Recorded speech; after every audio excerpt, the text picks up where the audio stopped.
자, 안녕하십니까? 자, 이번 시간에는요, 저희 C++에서 하나의 특징인 함수 오버로딩에 대해서 한번 살펴보도록 하겠습니다. 자, 함수 오버로딩 같은 경우는요, 저희가 그 C 언어에서 확실하게 비교가 되는 그러한 기능 중에 하나인데요. 자, C 언어에서는 사실 다음과 같이 이 동일한 이름의 함수가 정의되는 것을 허용하지 않습니다.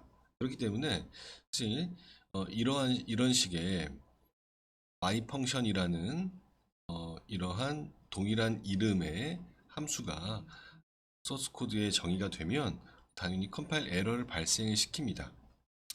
이해됐죠? 자, 그런데 실제로 우리가 함수를 호출할 때 이름은 같은데 여기 보세요. 첫 번째는 매개 변수에 int num 하나 들어가고 두 번째는 int a, int b에서 이렇게 int형 정수 두 개를 넘기기 때문에 사실 좀 다른 거 아닙니까? 이렇게 생각할 수도 있습니다. 맞죠? 아니 이름은 같지만 우리도 동명이인이 있듯이 동명이 이름은 같지만 사람이 다른 경우는 다른 사람으로 해줘야 되는 거 아닙니까? 이렇게 생각할 수도 있습니다. 맞죠? 그래서 이 매개 변수 형태가 다르면 아니 동일한 이름의 함수 정의를 허용해도 되지 않겠습니까? 라고 질문을 할 수가 있는 겁니다. 이해되었죠? 그래서 C++에서는요, 그러한 요구사항을 받아들여 가지고 이러한 동일한 이름의 함수도 정의할 수 있도록 한 것이 바로 이 함수 오버로딩입니다. 이 나중에 클래스를 배우면서 오버라이딩이라는 게 있는데 그 오버라이딩이랑 이름이 좀 비슷해가지고 헷갈릴 수 있습니다. 잘 봐주셔야 되겠습니다. 오버로딩이라고 저희는 지칭을 합니다.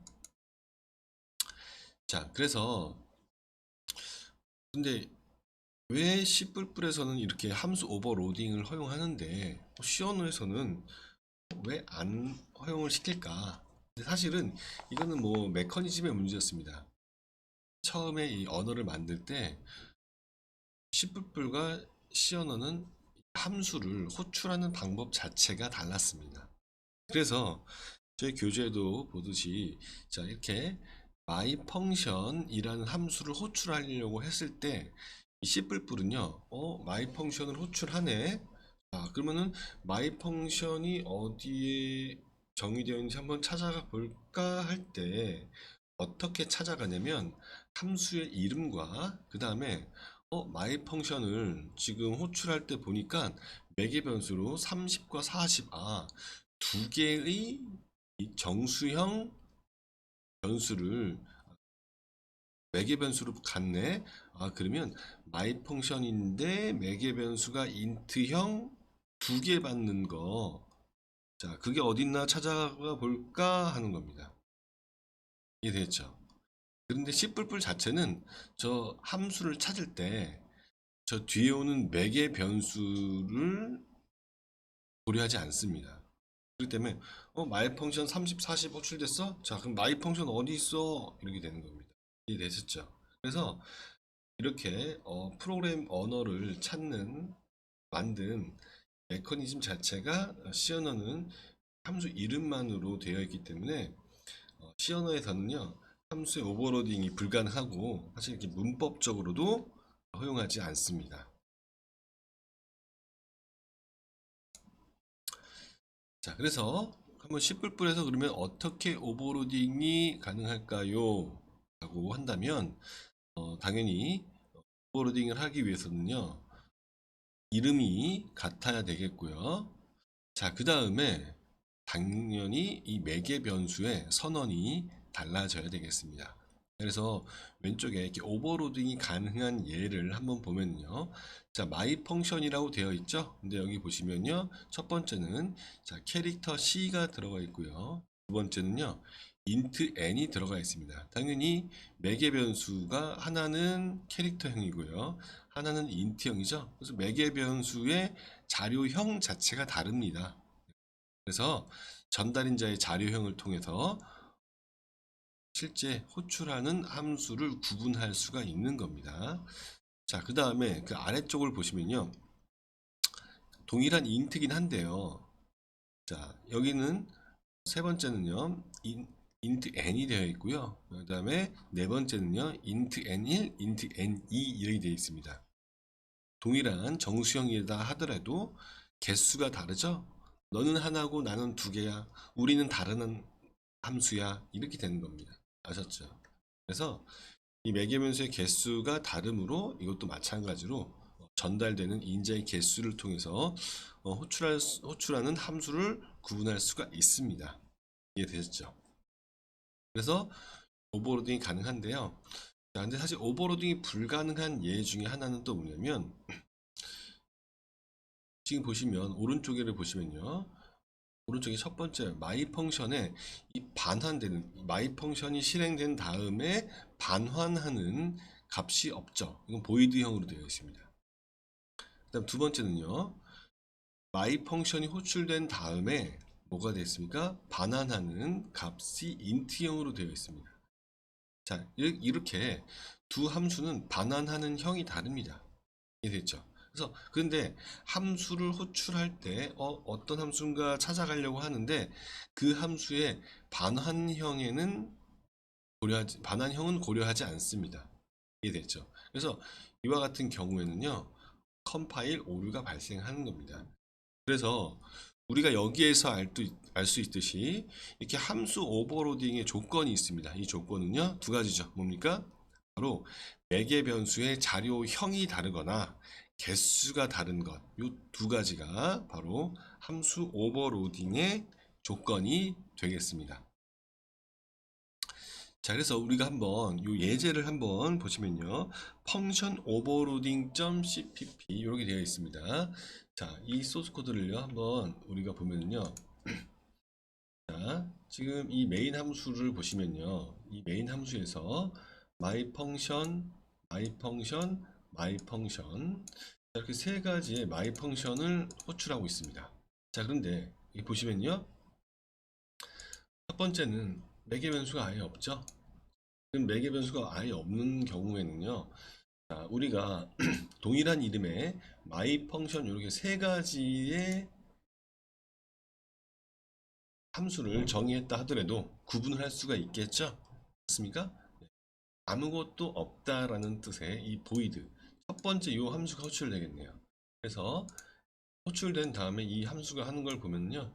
자, my 펑션 called 여기 출력이 되겠네요. 자, 그다음에 두 번째 my 펑션 그다음에 여기 보시면요. 캐릭터형 a 하나를 매개 변수 값으로 넘겨주고 있습니다. 그러면은 찾을 때 my 펑션인데 캐릭터 하나 받는 거. 요 함수가 호출이 되겠네요. 그러면 이 함수의 내용인 my 펑션 요 내용이 called 캐릭터 C called 요게 출력이 되겠네요. 자, 그다음에 세 번째 my 펑션 호출되는 걸 보면은요. 12와 13을 넘겨주고 있네요. 인트형 두 개 넘겨주고 있죠. 인트형 두 개 넘겨주고 있으니까요. 자, 인트형 두 개를 매개 변수를 받는 세 번째 my 펑션이 실행이 되겠네요. 이 함수 내용인 my 펑션 int a, int b, called 이게 출력이 되겠네요. 그 다음에 이 세 개의 my 펑션이 실행이 되고 return 0을 함으로써 이 메인 함수가 끝나게 되겠습니다. 실행을 한번 해볼까요?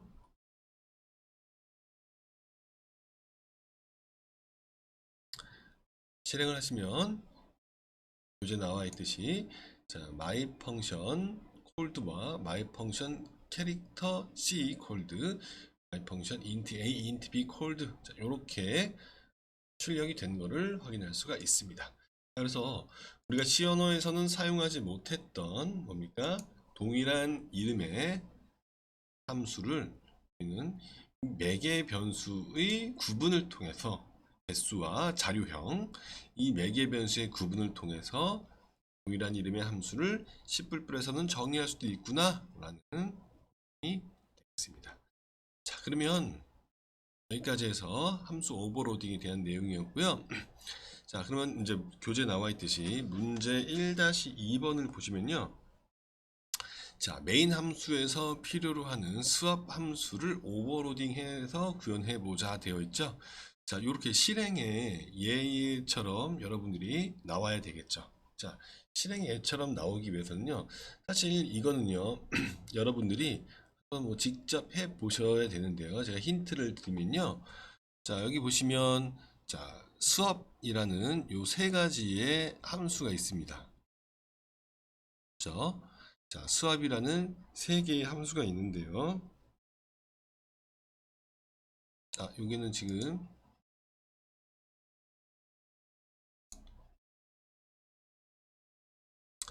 교재 내용을 좀 수정을 하면은요.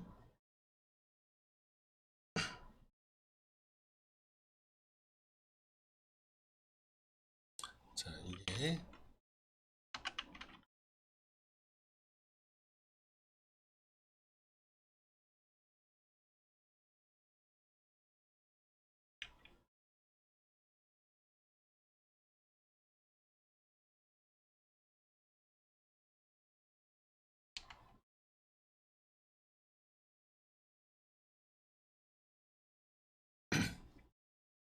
자, 한번 보도록 하겠습니다. 자, 수압 함수를 호출되는 걸 보면은요. 자, 첫 번째는요. 뭘 넘겨주고 있습니까? 여기요? 뭘 넘겨주고 있습니까? 그렇죠. 자, 여기서는요.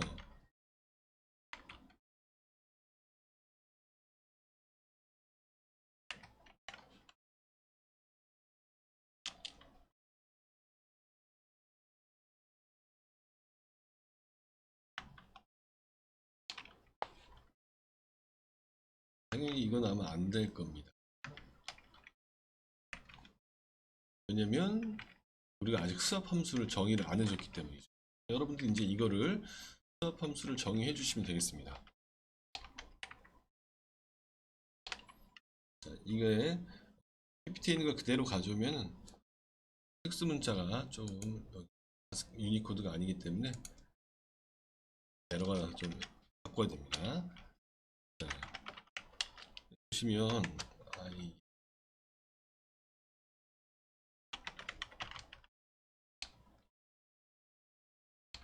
자, 여기 수압 함수를 보도록 하겠습니다.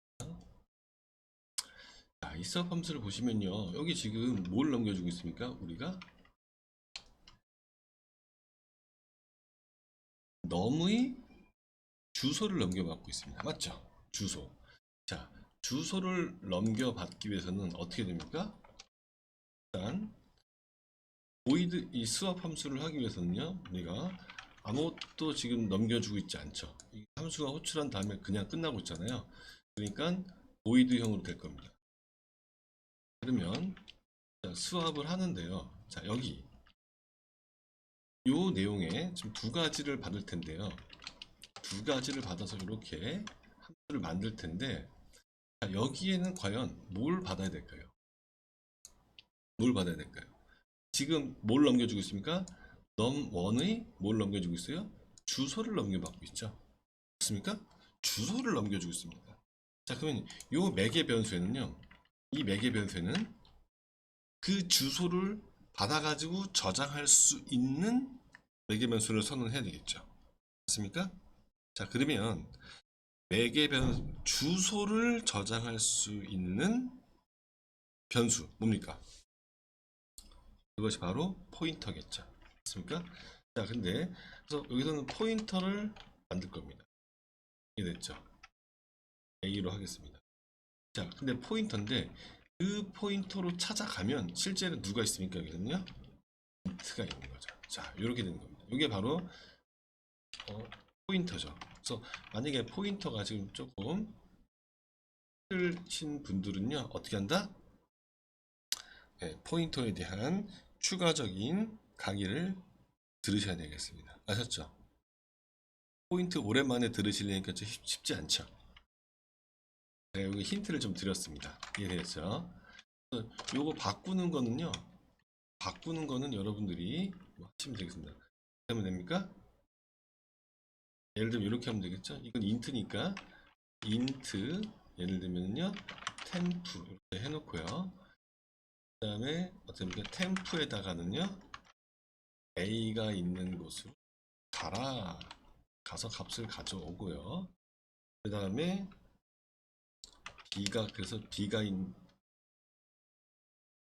그 다음에 A가 있는 곳에다가 뭘 넣습니까? B가 있는 곳에 값을 넣고요. 그 다음에 B가 있는 곳에다가는 템프를 넣습니다. 이렇게 되면은 이 num1과 num2의 값이 바뀌게 되겠죠. 자, 이거는 뭐 포인터에 대한 내용이었고요. 포인터에 대한 내용은 나중에 제가 포인터 강의에 대한 내용을 좀 하도록 하겠습니다. 이렇게 하게 됩니다. 그럼 마찬가지로 그럼 요건 어떻게 하는가요? 요거는 자, 이건 뭡니까? ch1의 주소입니다. 자, 이것도 보시면 주소를 넘기는데요. 자, 주소를 넘기니까 어떻게 돼요? 얘도 주소를 받을 수 있는 변수를, 즉 포인터를 선언해야 됩니다. 그 주소로 가면 어떻게 됩니까? 누가 있어요? 캐릭터가 있는 겁니다. 그래서 두 번째 함수를 호출하기 위해서는요, 이런 식으로 정의가 돼야 되겠네요. 이해되셨죠? 이거 같은 경우는 이제 인트가 아니기 때문에 이건 쉽죠. 어떻게 하면 됩니까? 캐릭터 하면 되겠네요. 됐습니까? 자, 그래서 이 세 번째도 이제 마찬가지겠죠? 자, 이건 뭡니까? DBL1의 뭘 넘기고 있어요? 주소를 넘기고 있죠. 한마디로 이것도 뭐 제가 다 하게 되네요. 이건 뭐 따로 하실 필요 없겠네요. 자, 이것도 지금 보시면 DBL1의 주소를 넘기고 있죠. 자, 주소를 넘기니까 얘도 마찬가지로 자, 주소를 받을 수 있는 변수를 선언하는데 그 주소로 가면 누가 있다? 자, 더블이 있는 겁니다. 이렇게 되었죠. 마찬가지로 이거는 템프도 A에 있는 값을 가져올 임시 저장 변수인 템프를 더블로 선언한 다음에 해야 되겠네요. 자, 그럼 한번 해볼까요? 자, 넘1과 넘2가요 20, 30이고요. 바꾼 다음에 넘1과 넘2를 실행하면 30, 20. 이거는요, ZA 555, 5.55, 1.111 이렇게 나와야 되겠네요. 한번 해볼까요, 실행은? 자, 이렇게 값이 바뀐 거를 확인을 할 수가 있습니다. 그래서 요거는요, 앞에서 배웠던 자, 그러한 함수 오버로딩에서 이제 포인터까지 조금 접목을 시킨 겁니다. 그래서 여러분이 이 내용이 조금 어려울 수가 있는데요. 여러분들이 왜 그런지, 이게 어떻게 되는지 한번 여러분들이 직접 코드를 분석해 봐 주시기 바라겠습니다. 자, 여기까지 이번 시간은요, 함수 오버로딩에 대해서 살펴봤습니다. 수고하셨습니다.